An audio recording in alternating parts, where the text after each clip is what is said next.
I would like to begin our discussion of healthcare today on a personal note. You've written that the day your mother was diagnosed with cancer was one of the worst days of your life. Tell me about that, and what her battle taught you about the healthcare system in this country. It was awful, for anyone, and so many of us have had the experience of that first time hearing that there is an illness that will lead to death. My mother, she said to my sister and me, I want to meet you guys for lunch.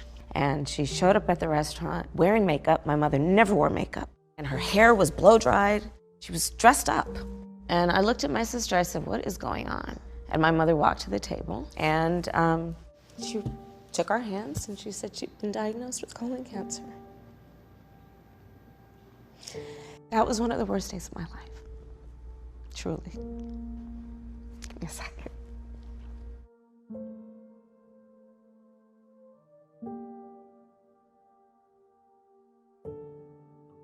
Audie, I knew this was gonna happen. I was like, I am not gonna tear up. I promised myself I was not gonna tear up. We have a healthcare system that is very difficult to navigate. I consider myself to be a fairly intelligent person, but I don't know medicine. And the thing that I feel so strongly about is that it is so difficult for the person who's going through that, much less their family and their caregiver. But that family would also have to worry about how to pay the bills, and that they might be looking at bankruptcy while they're going through all this other stuff. It's just inhumane. So I wanted to share that with you because I think an unappreciated quality we should look for in our leaders is empathy. And it's something that Joe Biden has in spades. We all know the story that he has shared about his son passing and his first wife dying tragically in a car accident. And I think Kamala Harris being able to be so vulnerable in that moment is so impactful because it gives permission for other people to be vulnerable too. And it gives permission for people to feel their feelings.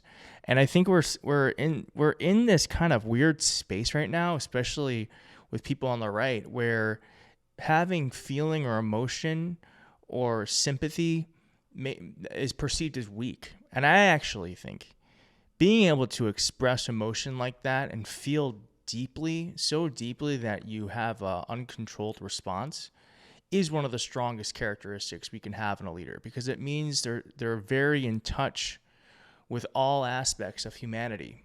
And we should want leaders who understand the full depth of what it means to be a human, because it is when they are making huge decisions, we want them to be thinking about all people, not just themselves. Donald Trump is incapable of that.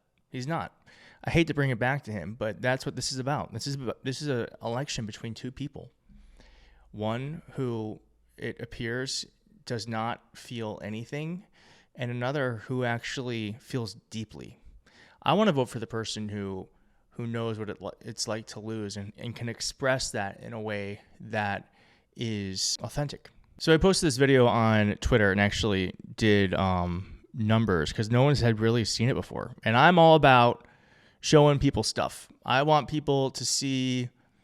I just want, if I like it, I want other people to see it. Here are some people's reactions. I think this is how a lot of people will react to this post. Rafi said, I too have lost my mother to cancer not too long ago, and I could feel that pain in Kamala Harris's voice. We must fix our healthcare system. We must think about and prioritize patients. So true. The fact that this person versus a living monster won't get 100% of the votes is something I'll never understand. I don't understand it either. How can someone see this and then see Trump and say, like, this is not the option we want as a role model for our kids, someone who represents our country? I don't understand that. And it reminds me of, like, Donald Trump when he was talking to a child about Santa. He was like, do you believe in... Are you still a believer in Santa? Because at 7 it's marginal, right? Well, you just enjoy yourself. And I just think that's indicative of who Donald Trump is as a person. He just does not have empathy, sympathy, remorse. And I don't want a leader like that. I want a leader who can cry. I want a leader who can feel loss, because there is so many decisions you can make as a leader that will impact people. And knowing that someone is in the Oval Office who has empathy around their decisions is imperative. It's imperative. And if you want to see a contrast to this, I have a video on my channel of Kamala Harris being interviewed by kids. You should definitely check that out. Thank you everyone who's been watching and subscribing. I started this channel 2 months ago, and it is not even 2 months ago. It was on June 2nd, and we're about to hit 70,000 subscribers. This is truly beyond my wildest imagination. I thought this would take years, and I am so grateful for the response. Thank you if you've liked and subscribed. Thank you if you haven't, then this is not then you need to do that. You need to like and subscribe. So thank you in advance. But this has truly been I'm just like overwhelmed by how quickly this has grown, and I just want to do right by all of you and make sure that I'm delivering you the best content I can. So I'm going to keep trying to improve and keep trying to make sure I'm showing you stuff that might not otherwise get seen. So thanks again. I don't know what's wrong with you young people. You think you just fell out of a coconut tree?